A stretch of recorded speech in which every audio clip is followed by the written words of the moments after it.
деген 89 жыл өмір сүрген, соның 78 жылында 78-ге келгенше жүрекке операция жасаған адам. Ол кезінде кішкене тоқталып өтетін болсақ, кезінде шешесі жаңағы акушерка дейді, бала туғызатын орыстың несі болған ғой, Украинаның халқы несі.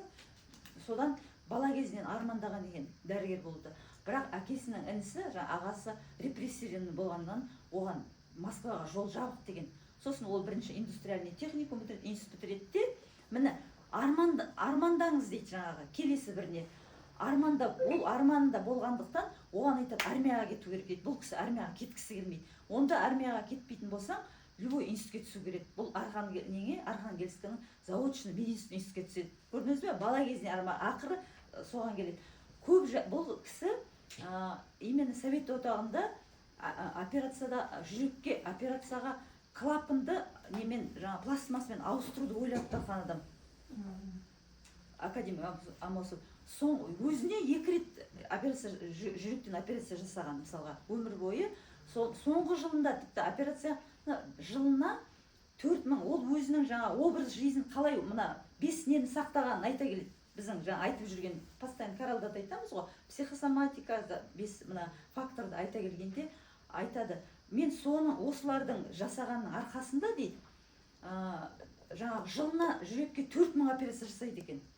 Өзінің составымен бірге. Сол адамдарды қасындағылар айтады. Ол кісі дейді, соның памятінің кереметтігі солы, ол адамның аты жөні, қалай жасалғаны, неше сағат жасалғаны, қандай сода не болғанын біледі екен. До мельчайшей подробности біледі екен. Ол оған қалай келдім деп ойлайды. Ол айтады, өмірімнің соңғы 40-тан кейін, 40-тан асқаннан кейін, өзінің жүрегінде ақау бола бастағаннан кейін, ол осы 5 нені ұстаған екен. Ол тағы бір кітабында айтады, біз қазіргі күні көп адамдарда дейді, управляет біздің миымызды желудок дейді. Біз қалай тамақ пісіреміз, не жейміз деумен жүреміз дейді. А на самом деле мозг должен управлять дейді.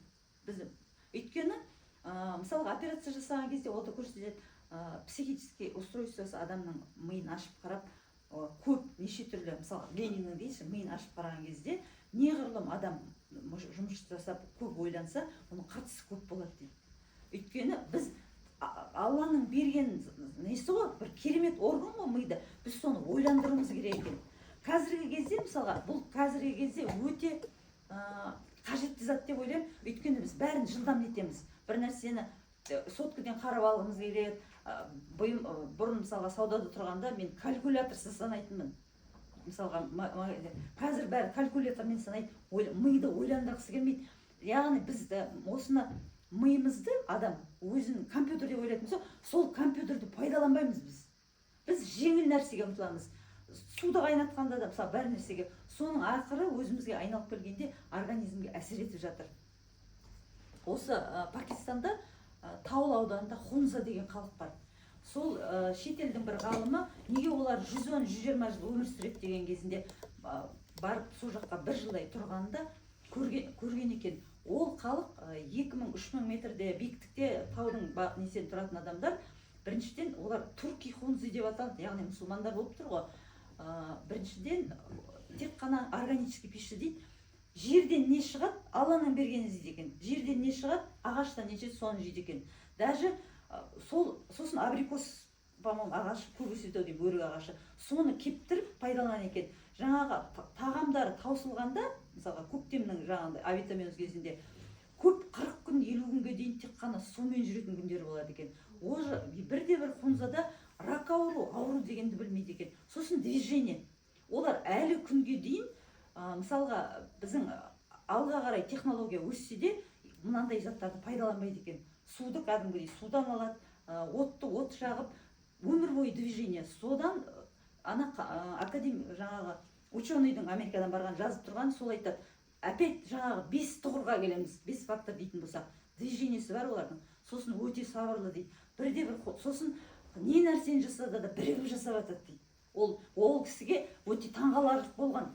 Бірнеше семья жасап, біреуге көмектесіп жатқаны, бірнеше не нәрсені тамақ ішті де, мысалға 2-3 семьяның бірігіп жатқанын көреді де, ол сол айтады, міне психосоматика, яғни сабырлық, ешкімге жамандық ойламау. екінші движение, постоянно движениеде болу. Сосын үшінші енді ауа, оларда енді бірағында ол кісі айтады, тауға шыққан альпинистерді біледі, оларға деген кислородный маска береді. Біздер қайта жақсы ауамен өмір жоғарылаған сайын температура давление деген түсе береді де, өкпеге өте ауыр күш түсіреді. Міне олар бірақ енді дегенмен жаңағы үйренгеннен кейін үйренетін болар. Міне оларда жаңа ауасы таза деп есептейміз. Емделеді ол. Иә, мына жағдайларды жасап тұр. Сосын суды, жаңағыдай су жақтың суын ішіп тұр бұлақтың. И самое главное жаңа еда дейді. Олардың сол рак деген ауруды бірде өте ауырған, сол бір жыл тұрғанда мен ауырған адам көрген жоқпын дейді. Ең бастысы жаңа психосоматикамен движениеге келтірді ол кісі. Сосын сумен жаңа тамаққа. Сондықтан сол барлықтарыңызға осы жерде отырғандардың айтатыным, осыны айта келіп, үмітсіз шайтан дейді, еш қарақта үміттеріңіз үзілмесін. Даже қазір мысалға да бір нәрсені алуға ақшаңыз болмай тұрса, бесплатно движениені бастаңыз. Біреуге жақсылық ойлаудан бастаңыз. Жаманды ойламаңыз, ана кісінің жамандығын басқалар да көріп тұрады. Әр нәрсеге даже тұрғанда осы таңда атқанымызға біз рахмет айтуымыз керек. Благодарность дейді ғой, мысалға, әр нәрсеге благодарность. Таңертең тұрған кезде өзіміздің. Екіншісі, үмітсіз шайтан дегеніміз бесплатно движение. Мен мысалға өзім көп уақыттан бері алдынан да айтып жүрмін, күніне 10 000 шаг жасаймын деп мәз болып жүрсем, оказывается, гимнастика керек екен. Өйткені мен отыратын жұмыс болғандықтан, сосын постоянно кондерлықтарды сонан көремін, мен қолымда ана жол қозғалып алмай қалдым ше. Сосын тоже шығып оқи бастадым. Мен деген бірінен өзімше енді білгішпін ғой, бәрін сақтап тұрмын ғой, неге менің қолым ауырады деп. Никогда суставым ауырып көрген жоқ, маған бұна шок болды. Қолымды мен мына жақтан жеткізіп, мына жаққа былай жібере беретін адаммын ғой, былайдан алып. Деп соны қарасам, оказывается, движениемен барқа гимнастика да керек екен. Особенно отыратын адамдарға мен қазіргі күні өзім айтып таңертеңгісін таңғы, сосын барынша таңғы сағат 5-те тұрыңыздар дейді. 5 пен жаңа 7-нің арасында жаңағы адамға кімге рахмет айтсаңыздар да, ата-анаңызға, балаларыңызға, қасындағыңызға рахмет айтудан бастап, сабырлы бір, бүгінгі күніңіз сабырлы болсын.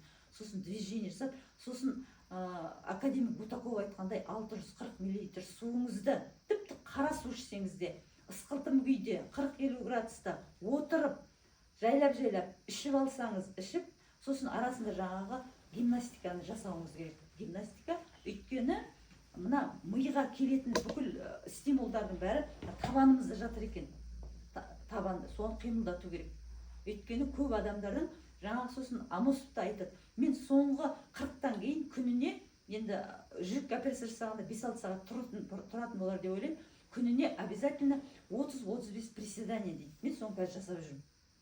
Күнде ол 2-3 уақыт кетеді, бір 5 минут уақытыңыз, 5-10 минут уақыт кетеді екен. Мен де таңертең тұрғанда енді алдына 10 кеткенде жұмысқа шығып кетуім керек, служебный автобусқа үлгеру үшін. Үлгеремін ғой, менікі деген тек былай үлгеруім керек. 1 минутты неше минут болды, неше минут деп засекать етіп сосын уже адам, мен өзімде айтамын, оказывается, мен миымды ойлап бағамын ғой, бұрын бір жерге алу үшін 2 рет барам ғой, жоқ, қазір мен тұрып келе жатқанда ананы төсекті жинап, ананы етіп, мына қолымды өйтіп, аузымды шайып, жаңа бірдеме қайнап жататын болса, сол 5 минутта приседание жасап, сөйтіп енді 6-10-ға дейін үлгереді екенсің.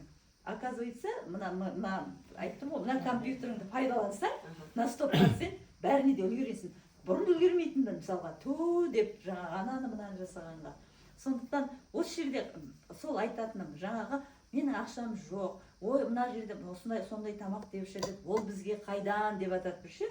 Жоқ, сіз жаңа бесплатныйдан бастаңызшы, сонда аналардың өзі сәті келіп тұрады.